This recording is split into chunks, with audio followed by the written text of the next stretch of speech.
It's easy to get overwhelmed with the big, giant questions about who am I and what am I doing here and what's my path and what's supposed to be my job and how am I supposed to find my passion and what am I going to do with my life. These questions can be totally overwhelming. One way that's very helpful for me is to simply ask the question, what would get you out of bed in the morning? The Japanese actually have a word for this. They call it your ikigai. Your ikigai is that which gets you out of bed in the morning. It's your reason for being. For me, I was 21 and I volunteered to preach my first sermon.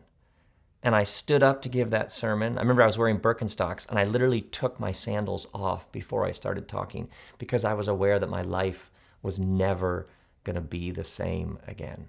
So at 21, I stumbled into this thing of talking, of creating experiences, of sermons.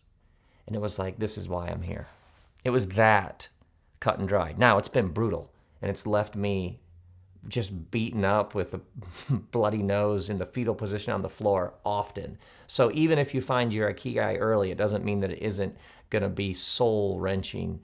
But nevertheless, what is it that would get you up in the morning with a sense of gratitude, a sense of wonder and awe, a sense of, I can't believe I get to do this. For some people, it's what they love. There's something that when they do it, they're like, I was made for this. It's just this flow. It's the sense of, I love doing this. When you're doing it, time flies. When you're doing it, you feel one with the universe. So for some people, they discover it by simply asking, what do I love? But for other people, there's a different question.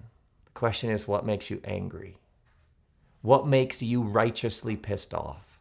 What is it that when you see it, like your blood boils and something within you says, someone should do something about that? Maybe the someone is you.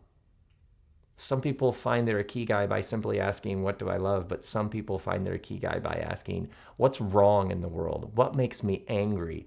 What does someone need to do something about? And that someone is me. Now, sometimes people believe it's too late. There's too many responsibilities, too many financial pressures, too many people depending on you. But life is difficult enough. Would you agree? You're going to get knocked around enough. You might as well be doing something that brings you great joy and satisfaction. You might as well be doing something that gets you up in the morning with a sense of, I am so grateful I get to do this.